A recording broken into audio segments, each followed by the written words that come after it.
Brian Norman Sr. has thrown himself into Eddie Hearn's business, really, in that he is saying that Boots Ennis's move up in weight to super welter, isn't it, I think, is problematical or is stymied by the way that Eddie Hearn is looking for opponents for him for his first fight at that weight and only offering about $250,000. So he won't get really big-time opponents. Well, there's a reason for that, and that is why Eddie's a promoter. You don't want a big-time opponent on the first time out for your charge at a new weight.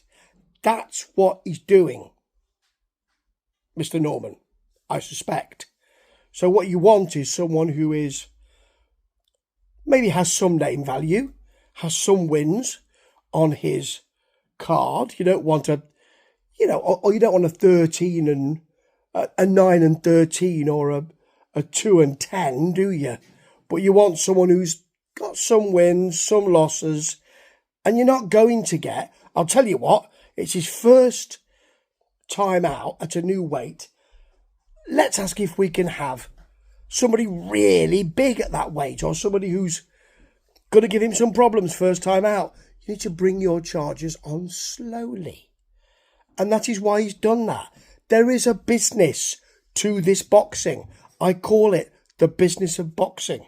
And that is why he'll be looking at that kind of price range. Because he doesn't want those people who cost an enormous amount of money. They might give Boots Ennis some trouble. And it might be that he moves up to the new weight, and we don't know until he gets there whether or not he's sluggish at the weight, whether his power is still there, whether his movement is still there. You don't want someone who's going to give him a really tough night. It's like when you do a new job.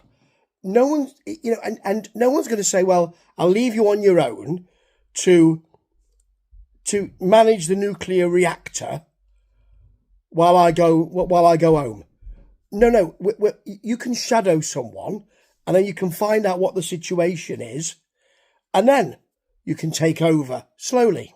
But we'll bring you on. That's what Eddie Hearn's doing. Just in case you wondered. But you see, the business of boxing has all this jaw, doesn't it? It needs a little bit of context. And that is what I hope I've just provided. Ta-ta.